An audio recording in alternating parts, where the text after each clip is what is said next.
Yo, we back with another Top TV. I got Paradigm Shift Recovery CEO and founder Craig Dunson in the building, man. What's going on with you? Dunson. Yes, sir. Dunson. Craig Dunson in the building. And we out here changing people's lives, man, because we know what it is. Yes, sir. We've been through the struggle. Yes, sir. You know, I want to thank you for coming on the show, man, and giving us your story today. Thank you for having me, man. I really appreciate this opportunity. You know, we next door neighbors in the same business office. Mm-hmm. And I would always see this, and I would say, yeah, that's not probably me right there. But it is you. It is you. What do you say? What do you say? It is me. I want to ask you, what originally made you start Paradigm Shift Recovery before we get into your journey? Okay. Actually, the name of the company is called LifeWorks Behavioral Health. And LifeWorks Behavioral Health. And it was like most things that become born, they birth through pain. Yeah. And it was a lady that I was working for. She wanted to start a company doing what it is that I do. The state had started paying for people who were in recovery. Their lived experience, start paying them as a career to help other people who were trying to find recovery in the opioid crisis. Mm-hmm. Because I was a trainer for the state, and I had, at that time, I had 24 years clean from drugs and alcohol, coming from the streets like I did. Yeah. It was a certain language that was necessary to talk to people like that, because they didn't hear intellect. You spoke that language. I spoke the language. And it was different from anybody else that was in the room. And I wasn't trying to promote anything. I just really wanted to help folks, help people. Well, you got to be careful not to let people latch on to what it is that God gave you, because people will try to use that for their own gain. And she wanted me to get out there and get her name out there, and that's what I started to do. I started to give her all the dynamic. I started to give her my intellectual property. Mm-hmm, mm-hmm. And I quit 2 jobs. I'm a single dad at this time with 2 children, and I quit 2 jobs to go work for her. Yeah. Well, after about 6, almost 7 weeks of working for her, she decided she wasn't going to pay me. I'm like, your first act out the gate to help people in recovery. And you stealing from them. Was to steal from them. And I'm like, if I wasn't strong in my recovery, that would be enough to knock me over the edge. Yeah. So I literally, in this building, got my office space. And at that time, like I said, man, I had just came out of divorce, so I was homeless. I basically slept in an air mattress, had a small refrigerator and a TV, and my computer. And I created this business from scratch. From scratch. 8.5 months just in the cave. How long has you, no, it's Paradigm Shift Recovery? It's now Paradigm Shift Recovery Services, and it's a reason why the name change or the rebranding of LifeWorks Behavioral Health. LifeWorks Behavioral Health. LifeWorks Behavioral Health, yeah. There, again, I've run into so many obstacles, and most of the barriers that I had were people who wanted to exploit me and assume basically the attraction that I had become to somebody, and I wasn't even trying to be that to anybody. Yeah. But again, you live and you learn, and again, I didn't have a lot of mentors or people to show me what success was like or show me what business was like. Mm-hmm. Everything I learned, I was just learning it on my own, but I didn't self-taught. I didn't even aspire to be a businessman. I just wanted to help my people. Yeah. I was born and raised in Cleveland. I grew up in East Cleveland, and my drug addiction was throughout East Cleveland, down the way in the projects. And I was the person that wasn't supposed to be who I am today. High school dropout, Then I became a single dad, or I became a dad, and then I went to prison for drug abuse. And when I came out, no, this was not in the cards for me to become. Yeah. But I've always had a heart for people, and I've always had a passion for people. So your gifts, you know, God gives us certain gifts, and I believe my passion and my love for people is my gift, and your gift will make room for you. Yeah, it will. Yeah, absolutely. Let me ask you this, Craig. Can you share your personal journey that led you to create? Well, you did that. You said what that was. I want to ask you this: what roles did the 12-step recovery program play in your life, and how does it influence your work today? 12-step recovery program to me is everything. Mm-hmm. If you ever want to like unlearn to relearn or be programmed again from where you come from again. My mom was a 9th grade dropout. She ran after-hour joints. My dad ran after-hour joints. So I didn't. You didn't come from. I didn't come from that. I came from the struggle. I came from the grind. I came from to get it from the mud. You know. And so I always thought that that's what the life's pattern was that I was supposed to follow. Again, not knowing that this was going to be my path. If it wasn't for 12-step recovery. Shaping my thinking, shaping my way, letting me understand some things about myself, giving me enough self-awareness about myself, about what it was truly that I wanted to start on my own. Again, if you're coming from the map or the path that was paved out from you. That's all you know. That's all you know. You can't do nothing else. Yeah, so you have to literally stop everything that you thought was going to work. Reprogram. And begin to learn again. Yeah. 12-step recovery helped me do that. My sponsors that I've had over the last now 31 years, 2 of them passed away. I got an awesome sponsor, Dennis L. out of Cincinnati. That's my guy right there. Yeah.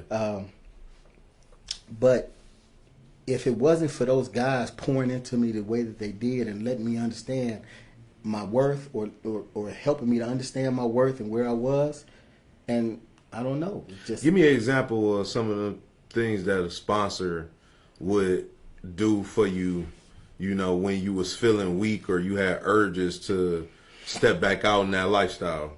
Well, you know, using is the last thing you do. Relapse is a downhill journey. Mm-hmm. It doesn't just start suddenly with picking up drugs. It starts picking up behaviors and going around certain people in certain environments. Yeah.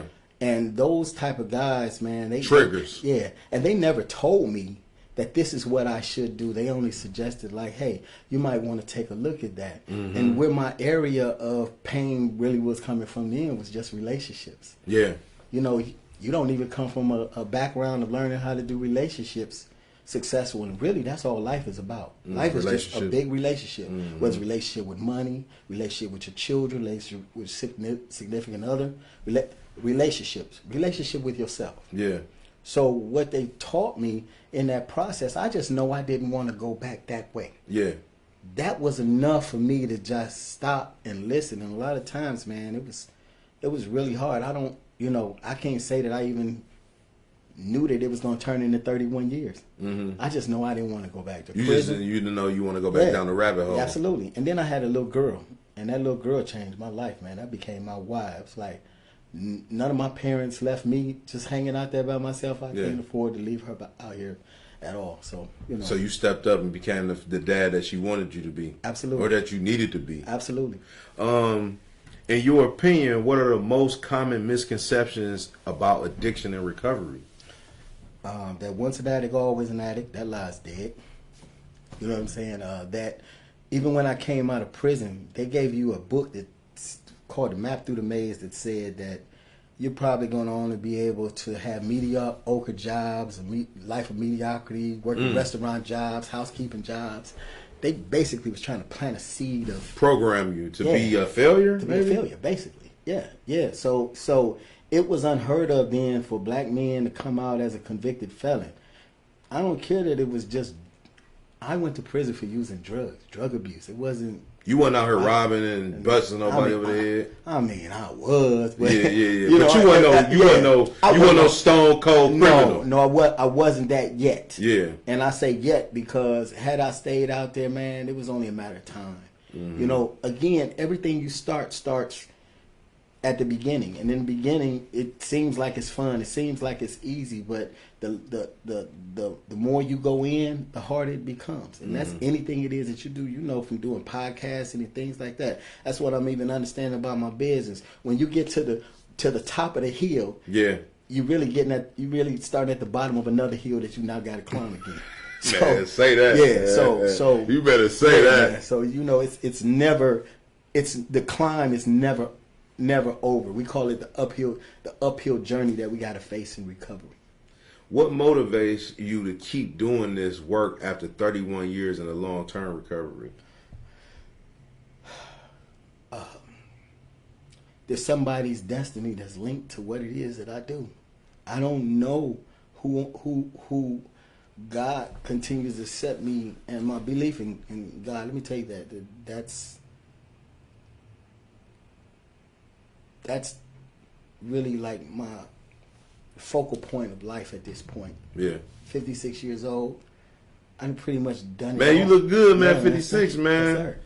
You know what I'm saying? You looking like 36, man. Yeah, I got that Benjamin Buttons disease. You know? But I feel really good. And I need to say, I have 6 children.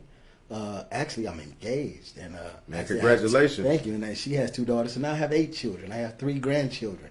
But let me tell you something about my children. They've always been the root of why I do what I do. Mm-hmm. There are so many reasons that I have to like anchor myself down. Their face was always in your face when you was out there making the decisions. Because you know why? They live with me. I had custody. I had full custody of those children. At the time that you was recovering? When I first started recovering, I got full custody of my daughter, then I got full custody of my son. So I've never been a guy that was out here being with a lot of women. I would get married. And people would be like, why you keep getting married, Craig? Because I got a standard that I'm trying to uphold in front of my children. But it wasn't just that. I thought it was love, but if I knew then what I know now, you know, we need relationships. You probably would have took your time with it a little bit. You know what? Probably not. Why? Because I love, man. Yeah. I grew up with a mother and a father and a grandmother and a grandfather. So you had a family. Yes, I had a family. Don't get it twisted. They was grinding. Yeah, they was grinding. But we was hood with it, man. Yeah. And the more that we grow and the more that we advance and get knowledge, we come out of that cycle. Yes, we do. Of poverty. Yes, we do. Thinking of poverty. Thinking is the poverty. Yeah. You know what I'm saying? It's not so much as where you are, it's where you at. Mm-hmm. And a lot of times, even my family, as I started to get clean, I had to actually disconnect myself from them. Yeah. Because their mindset was stuck. We want you to stay like us. Yeah. And how often did people, when on your road to recovery, how often did people want to remind you that you was that in that lifestyle? You know, you would come around, you know, you pull up in the Maybach, everything like that, you know, fly and everything, but how people would like to remind you that who you used to be. Well, you know, in the 12-step recovery program I come from, Narcotics Anonymous, it talks about the last to be lost to freedom will be the stigma of being an addict. I still can't live that down. Mm-hmm. There's always somebody that's trying to remind me. And then not even that. It doesn't even matter about what's outside of me. Because addiction is an incurable, progressive, and fatal illness, it is always with me. It's always so with you. It's about me, like, not trying to pull myself back down with the information that I know I have about me. One thing I can never, ever let go is the fact that I've been where I've been. Mm-hmm. So I always have to deal with that. And you know, we talked about, you know, different mental disorders like anxiety and things like that. The biggest anxiety that I have is I don't want to go back there. Forget all the other uncomfortable places I've been in my life. Right. I don't want to go back there. That's the main place we ain't trying to go. Absolutely. We ain't going. We ain't going back. Never going back. Can you share a memorable success story from someone you helped through paradigm shift recovery services or lifestyle? What is it? Because I'm LifeWorks. LifeWorks. Well, yeah, it's all still the same. You know, again, somebody came for my name, And again, you know,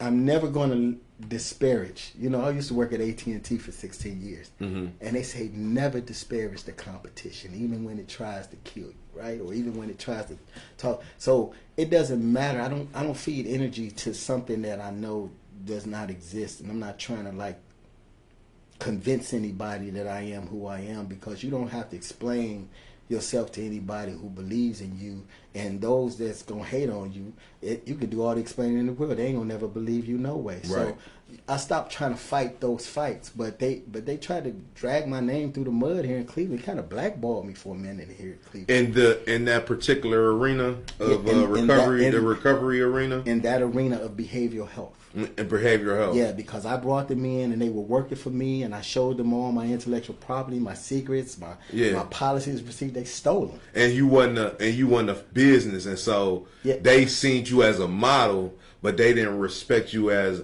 a businessman. Yeah, they did not. They did not. Why? Because I didn't have a college degree. Because I know all about that. Yeah, you know what I'm saying? And they felt like I should be under them, probably. I know all about that. So and you know, a lot of times when that happens, man, but you know, I always said to myself, and I went through the self-pity thing. They didn't have to do me like that, you know, but they dragged my name through the mud.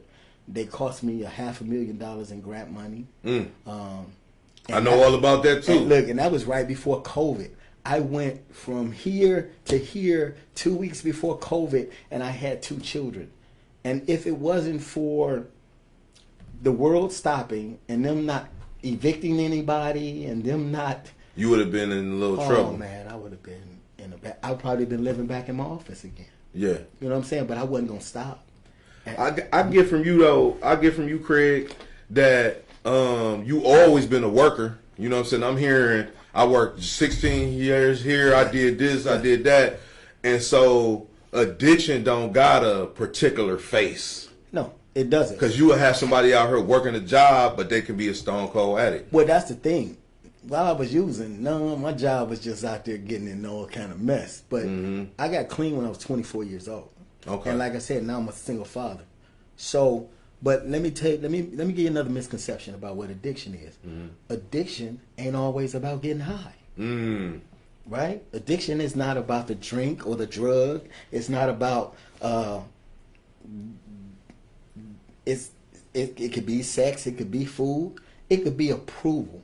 It could be me fighting myself into rooms that are too small for me because I just need somebody to just pat me on my back. It could be, you know what I'm saying? You addicted to attention. Attention. Right, absolutely. Or money, or, you know, like I have to watch myself in whatever it is that I attach myself to. That's why, and everybody be like, yeah, I don't like those meetings because they call themselves addict. Yeah, I'm still addict. Because trust me, I can attach myself unhealthily to anything it is that, you know, even the limelight, even...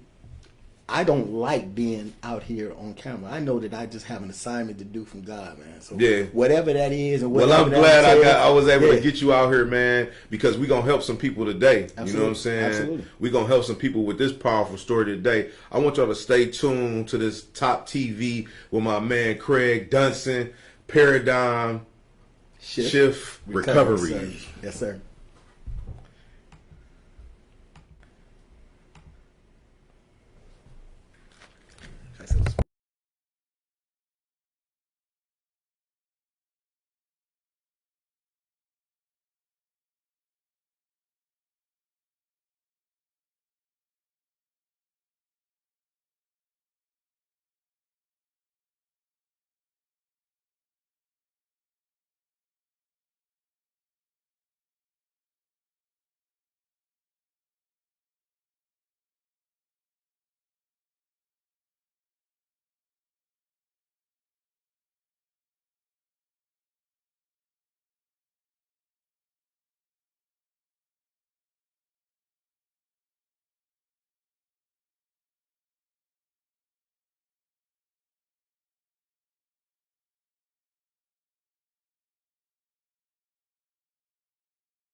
Hey, we back with another Top TV with Paradigm Shift Recovery. Craig Dunson is in the building, and we talking about, mental health, recovery, triggers, Yeah. things that could send you back in the direction that you don't want to be in. Yeah. And it's real important, man, that I know the significance of having people like myself. I'm not the only one. There are several people that I'm attached to help me be who I am, character-wise and personally. You know what I'm saying? And those people know who they are. Like, and it's a lot of us. Yeah. We in over 37 countries, man, and we this is what we do. We celebrate recovery every day, and we try to attract. We don't try to promote anything. We just try to attract those people who don't think that they have life on the other side of whatever it is they're going through. Let me tell you, whatever I do, it's never to put myself out there to say, look what I'm doing. You ain't trying to commercialize it. it. Not at all. Not at all. For real, because he didn't want to come on the show. He like, oh, man, I don't know. I had to ask him a few times. Yeah. And it's crazy, that person that I said that dragged my name through the mud, you hear him on the radio all the time, and this, that, and the third, and I'm like, yeah. Because if I walk in a room with that person, I'm going to steal all the air out of the room for that person. Yeah. And I don't have to say anything out of my mouth. Because it's your format. Yeah. It's my character. It's my reputation. Yeah. My reputation speaks for itself. Like, I've been doing this for a really, really long time. If you could take my experience of 31 years, that's more experience than any doctor, any social worker, any nurse. It's more education. And you can't sweep it under the rug because it ain't got no degree with it. You can't. Life experience versus education is great. And don't get me wrong. It is great. But you got life education too. Yeah. You got concrete college too now. Yeah. And education teaches you the what, but it doesn't teach you the how. Mm-hmm. Like, how do I walk down Euclid Avenue where drug addiction is still going on and a lifestyle still going on and it still looks attractive to me? How do I do that? Yeah. How do I maneuver around that? Absolutely. How do I maneuver around my family that's still doing it? Mm-hmm. How do I maneuver around my kid's mother or father, or the person that I call myself in love with? How do I get back to that and then try to do this way of life? Like, yeah. Those are called the trenches. I do trench talk. Yeah, trench talk. You got to come in and get with Craig. You know what I'm saying? Because you can't pull the wool over his eyes because he done seen it. Yes, sir. I got I got a question for you, Craig. What are some of the effective strategies you seen help individuals re-enter society after incarceration? Reentry is a key part of what it is that I do. And again, when I came out of prison, and I based my whole entire building of my company based off that reentry process. Because when I came out of prison, oh man, I got to go back to my girl, my kid's mother, my daughter's mother, who I used with. I got to go back to my family. I got to go back to the neighborhood that I struggled in the most. Yeah. I know I don't want to go back to this experience, but I have nowhere else to go. I don't have anywhere else to go, so I got to make up my mind about what it is that I want to do. And even this having to link myself to resources, because now I'm a single dad, so I got to go get food stamps. I got to go get medical for me and my baby. I'm literally, because her mother decided to continue to use. Yeah. And so you had to get away from that. Yeah, and I got full custody of her, so it was just me as the provider. So even the relationships that I would call myself getting into, like marriages and things like that, it was because I just wanted to give my daughter something better to look forward to. But even this, when guys come out, they may have child support issues. Again, they're going to have those barriers that are in their place. Yeah. Tell me how to navigate this. Don't tell me what I got to do.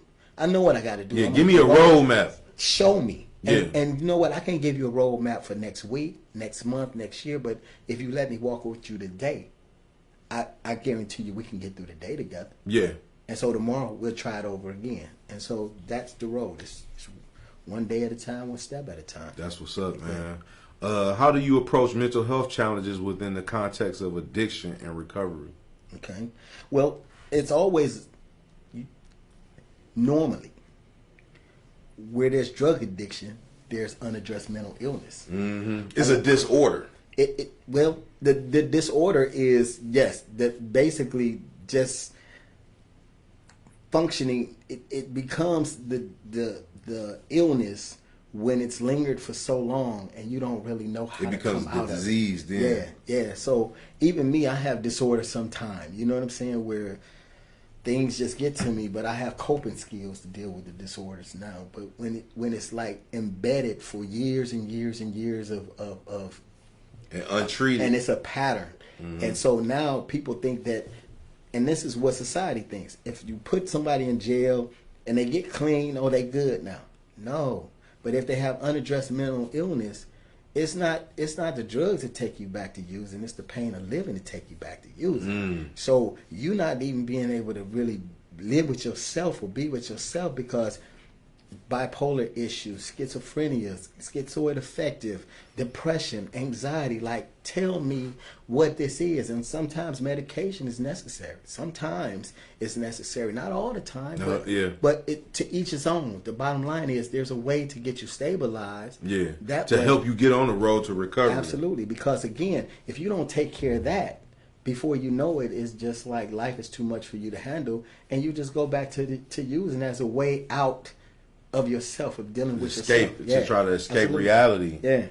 And that's good knowledge, you know what I mean? To be able to know, like, you might have to seek medication Yes. to recover. Yeah.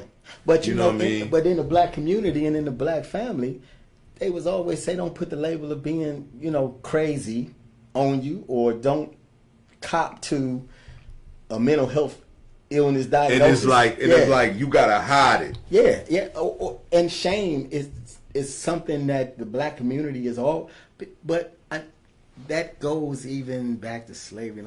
But shame is something that we would do to people when we didn't understand that they wasn't operating in what we wanted them to operate in. Again, and this is what I pose to all my people: if you so busy being who everybody else wants you to be, then you're nobody. Like, who are you and who do you want to become? Yeah. Like, listen, and of course, if somebody from the outside, when I first started this agency, I was going to therapy because I was straight out of a divorce and I was heartbroken. And then this lady did this to me, and I had aspirations to start my own business.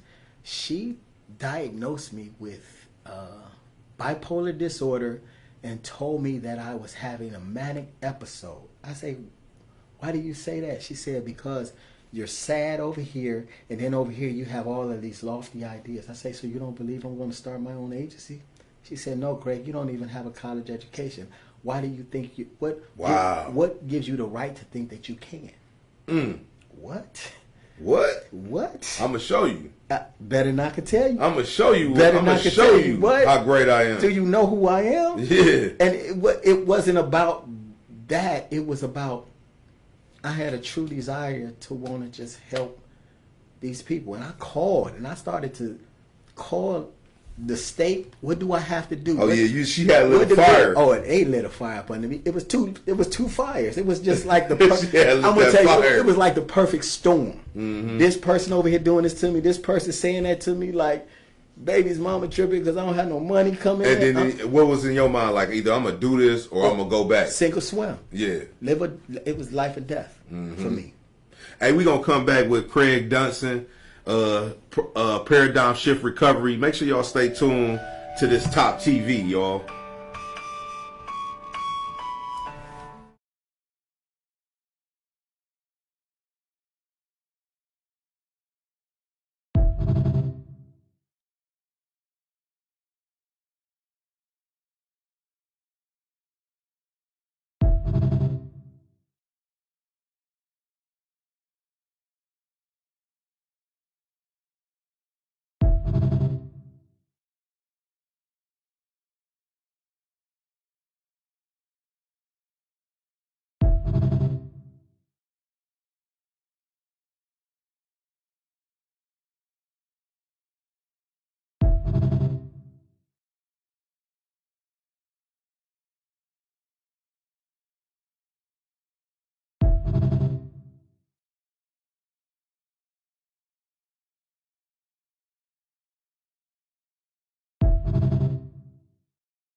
Yo, we back with another Top TV Paradigm Shift Recovery. Craig Dunson, CEO and founder, is in the building with us, man, sharing his unique story about his life and journey and how he's helping people today.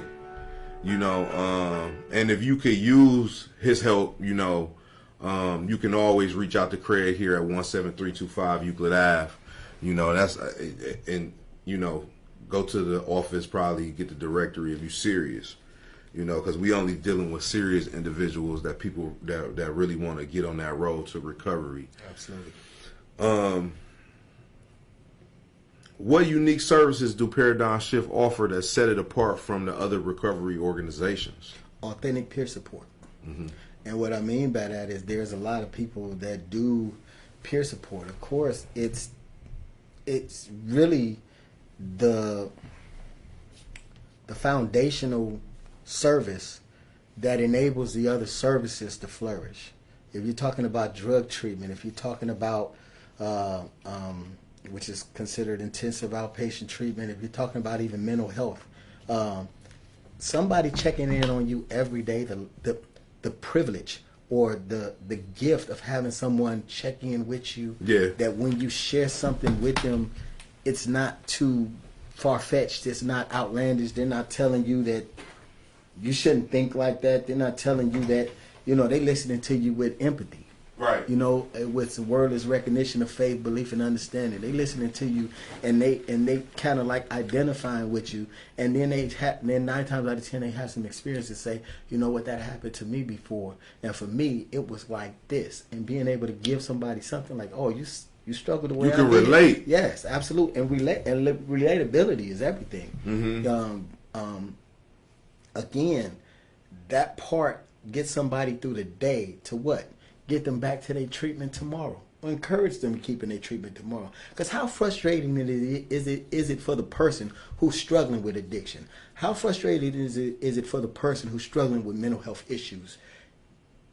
It ain't about what you think about me. Yeah. It's about what I think about myself. And some days you don't want to wake up and do that. That's why the suicide rates are so high.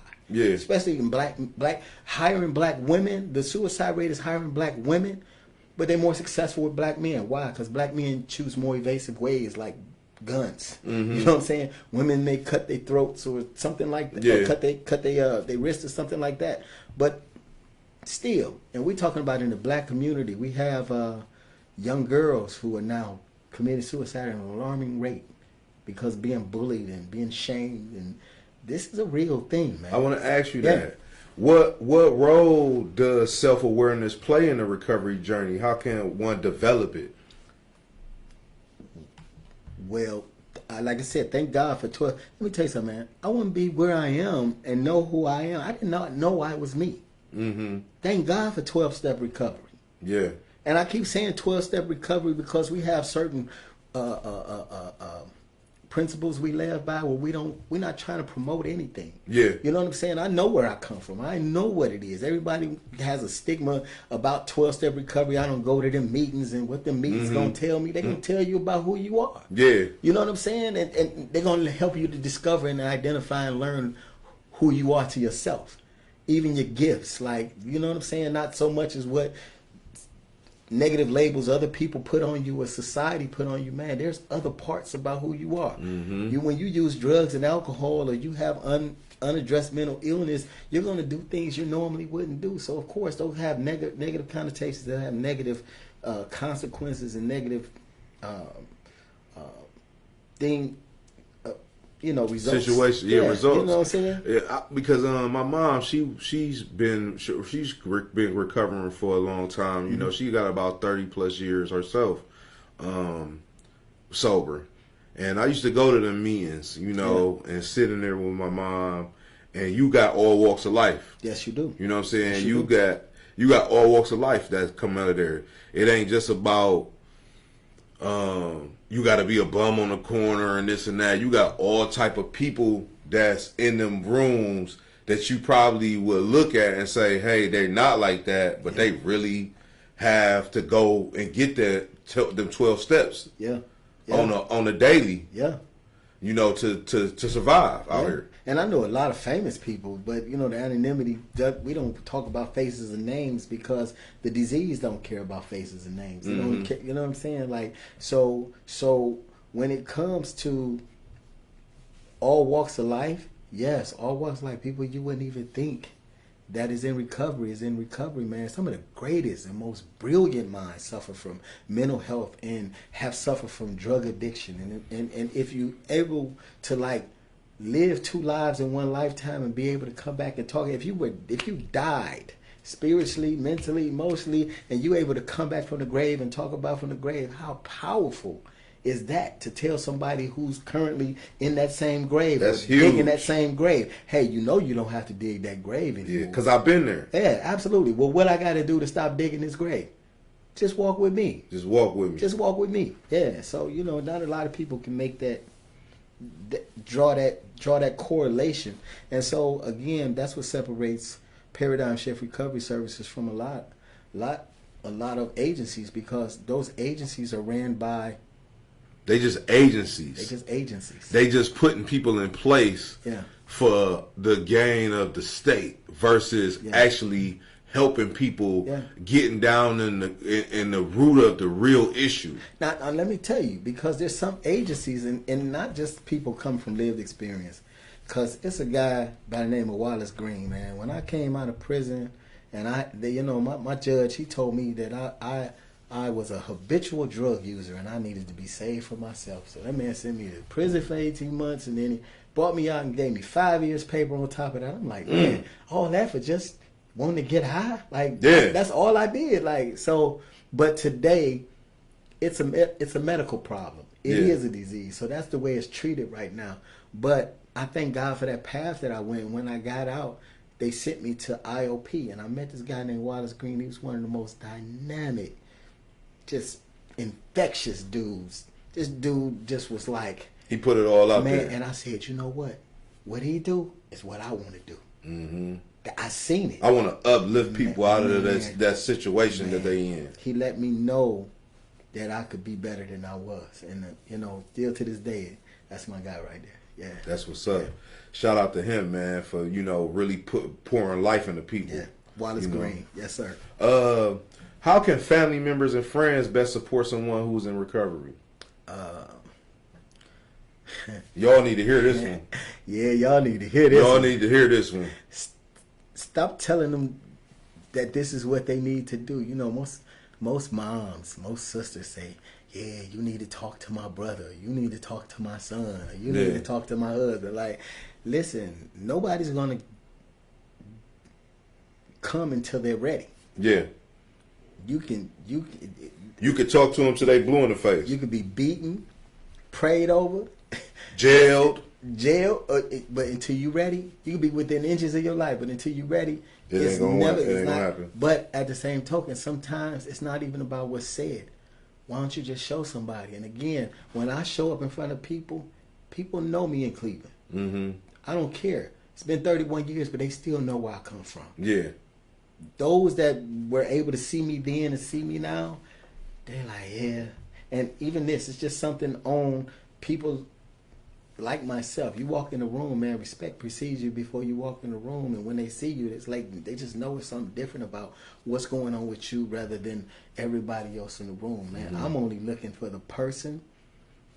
God said I came for the law. Jesus said I came for the lost and not the found.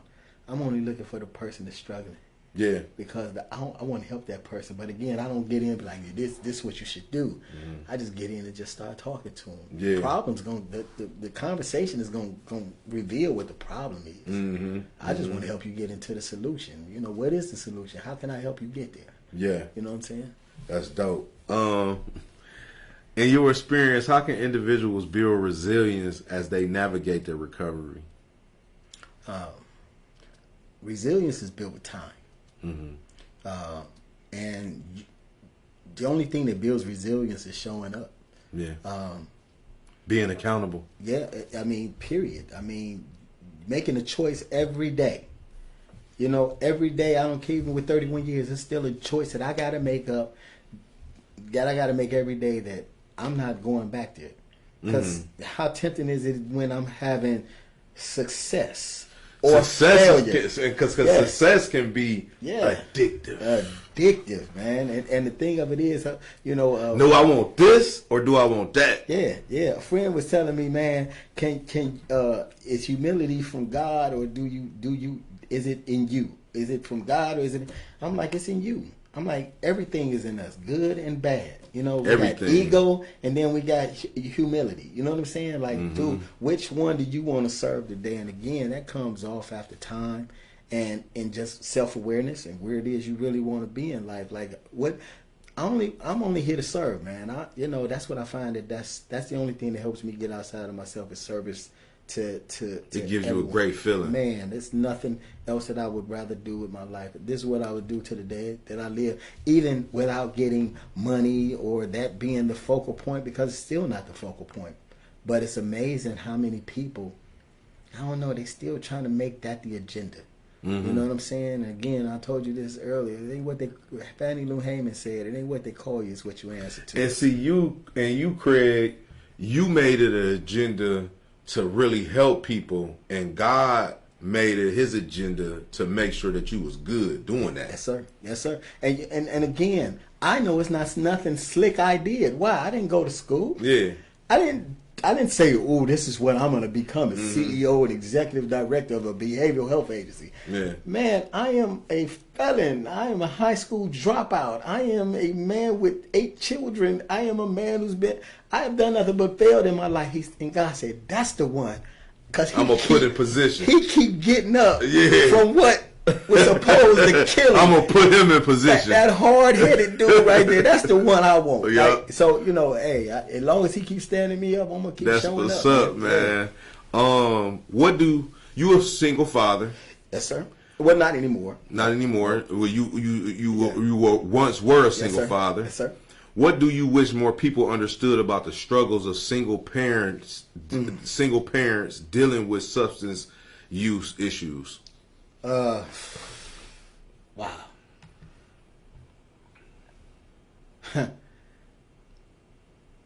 I wish people understood that single parents that have children and have substance use, they didn't choose this way, and I was grateful to get clean when my daughter was first born. But it was still the support that I had from my mom and my grandmother that really helped me to go to work every day, come home to my child, and do what the things that I need to do. But it became, my youngest are 14 and 11, and before I met my fiance, but my mom and grandmother wasn't around to help me raise them, so it was even harder. So I had to choose whether to go out here and work every day or choose to stay home and raise my children. So I even had to go back and get on food stamps and listen, with time, clean, and even the ability to do something. But that's what I chose to do instead, to start that. But single parenting, man, there's no handbook on it.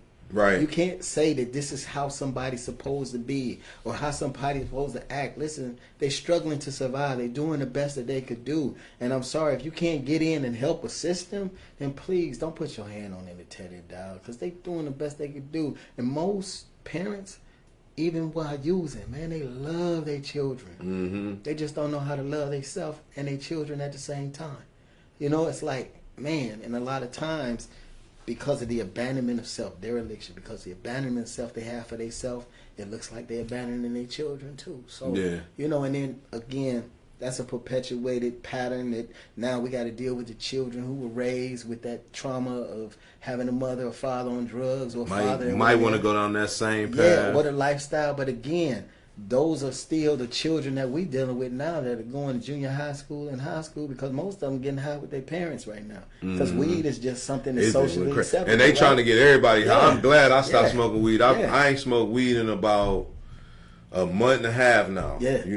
I don't think I'm going to go back to smoking weed. Yeah, man. Because when you start giving the names like gas, that ain't right. Green crack and all this, you know what I'm saying? Like, man, it's crazy. And I've been feeling the best I ever felt in a long time, because I smoked weed for a long time. Yeah.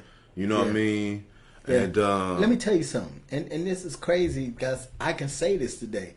That was one of my favorite pastimes. yeah, I know this because, you know, there's a thing called the law of the lid. And you know what I'm saying? Like, even when we were little, we used to take, like, butterflies and grasshoppers who, in their natural habitat, would jump higher than anything, fly, and we would put them in a jar and put a lid on them and shake them up in their environment. And we would condition them to stay on the lid. So when you pull the lid up, they ain't go nowhere. It wouldn't go any further, right? So that's what we do to our children. That's what we do to ourselves. And even, you know, like, I'm not going to deny myself my own. Whoa, hold on, wait. Huh. Let's go back. Yeah. You put and that's what we do to our kids. Yeah. You know, you put that, you hear what he said? You put them grasshoppers in that jar, you put that butterfly in that jar, and you shake that jar up, and they only condition to not go past that threshold. Yeah. And that's what some parents are doing to their kids. Children were born to be free, man. Children are fearless. If you see that's a a child, jewel, y'all. That's a jewel right there. You see a child at the top of the stairs, and they see their mama and daddy, and they'll just jump because they know mama and daddy gonna catch them. Mm-hmm. But it's crazy because if you let that baby fall, then now I know fear, and now I know hurt, and I'm not gonna be so prone to jump as fast. Yeah. But the bottom line is like, man, that's what God made us to be. It's like, but again, the job is for us as parents is to get them back to that freedom. Mm-hmm. But we can only do that by removing our own lid. You know what I'm saying? By being so self-aware and honest with ourselves. Like, I'm just now learning how to be free again. Yeah. You know what I'm saying? Because I used to be conditioned to believe that I was supposed to be in toxic relationships, or they were supposed to just stay at this level and just do this. Like, nah. Mm-mm. Like recovery has taught me I could do whatever it is that I want to do. Yeah. Like, literally do whatever it is that I want to do. And again, because I don't go the same path that you go. Maybe I don't go to school to learn how to do a job. Maybe I don't go to school for years and years to get letters behind my name. Guess what? Thank God that God positioned me to employ those type of people today. If you want to make more money than you've ever made before, come see me at Paradigm Shift Recovery Services in the area of recovery. Why? Because listen to this.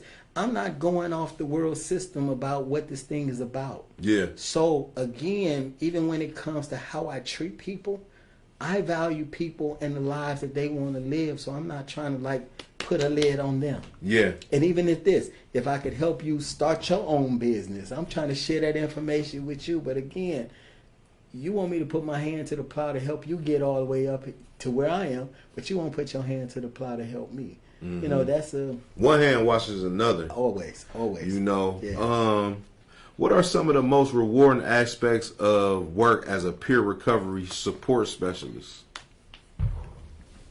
What are some of the acts of? What are some of the most rewarding aspects of the work as a peer recovery support specialist? Unlike other professions in behavioral health, they can like a treatment intensive outpatient treatment program only goes 12 weeks. Mm-hmm. If they do non-intensive, that's another 12 weeks. Mm-hmm. After that, ethics and even in treatment or anything, if those people, those professionals, clinicians see you outside, they're not even supposed to say hi to you. They ain't supposed to say nothing to you. They're not supposed to say. They look at you in the grocery store and they turn their nose up and keep walking. They're not even supposed to embrace you. Unlike peer recovery support, our whole goal is to get you into the world of recovery. Mm-hmm. So more times than not, if you got into recovery by being introduced to a peer supporter, we're going to be together for life. Yeah. So it comes a time where the professionalism, the professional relationship falls away and we become friends. Or we become brothers and sisters in recovery, and this is now what we find ourselves living life. And what we do, we reach it ain't just a program. It ain't ain't just a program, it's a lifestyle. And it's a system, man. It's a system that's built by us, for us, that helps us continue to keep bringing more people in. Like, the more people we grab, the further this thing goes. Again, we just keep carrying the message, man. We just keep continuously. But, you know, some people that's just driven by money. Yeah. And society has made peer support about money. And let me tell you something. It has really tore the profession up. So it is a high turnover rate in peer recovery support. Because it's not about truly helping folks. It's not. It's not. It's about cashing a check now. Yeah. And then grants that are given by the state, because this is their way of saying, look, y'all, the opioid problem, we're throwing all this money at it to help it, but not really.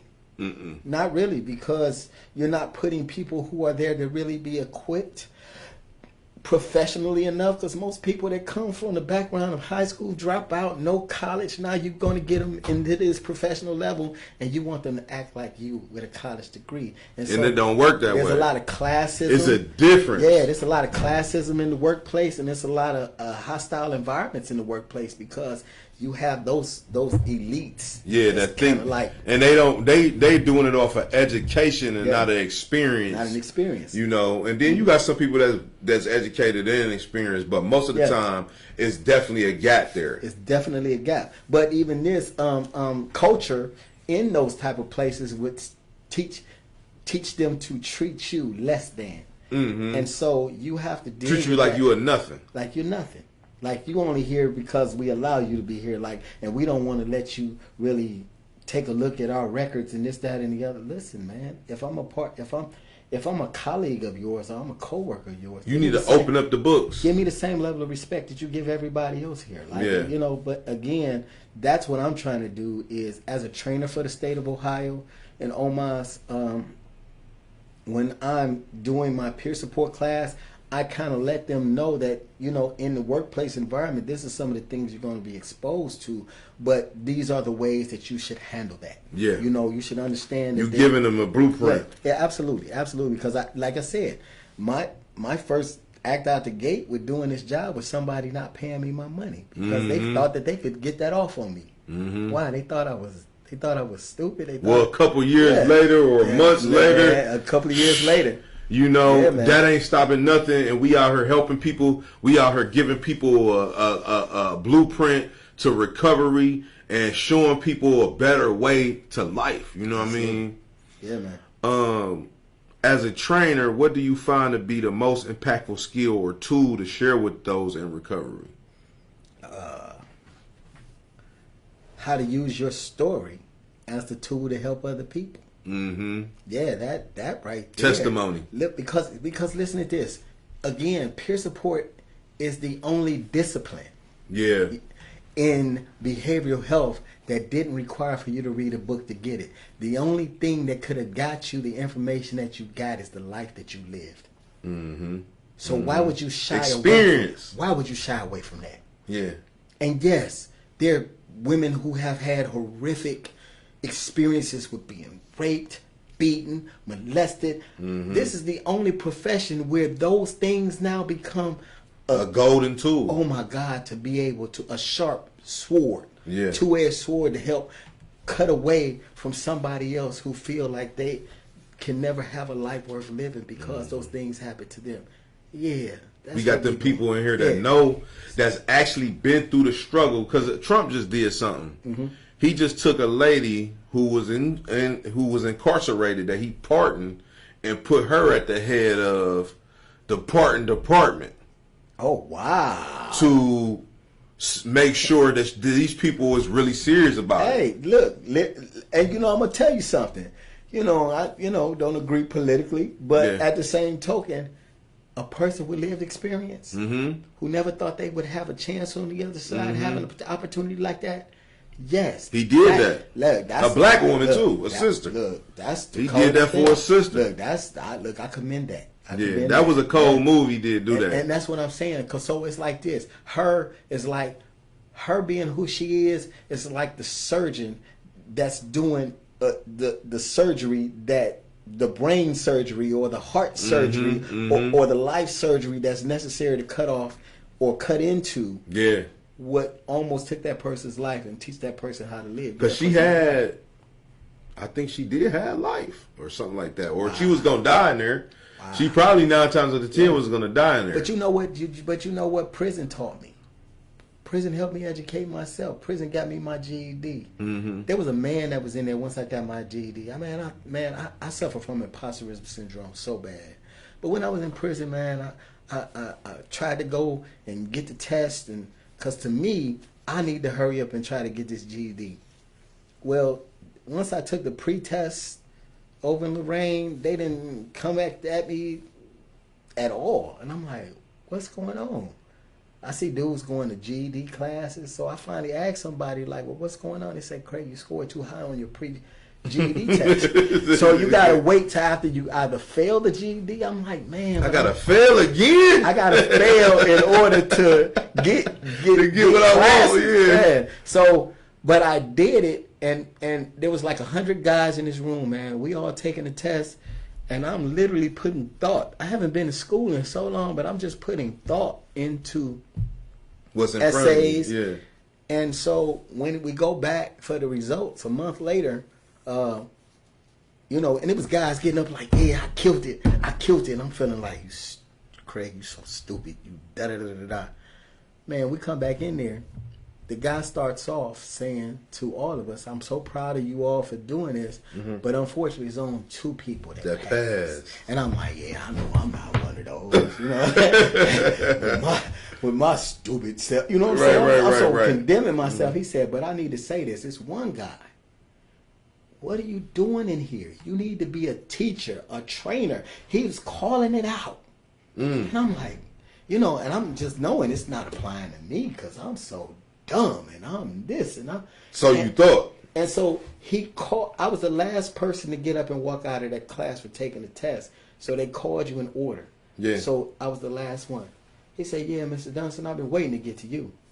Because you the guy I'm talking to. You the guy, man. I'm like, what? You the guy that I'm talking to, yeah, man. And I still didn't believe him. Yeah. You know what I'm saying? Man, it's like. How did you feel when he came to you and said that? Because it was only 2 people out of 100. Yeah. I thought he was lying. But I scored top 10 percentile in the whole state of Ohio. Dude, man, I started getting high when I was 12. I dropped out of high school when I was 7. Dude, I just turned 18, like, and I was only in the 10th grade then, like. And you thinking like, man, it can't be me. It can't be me.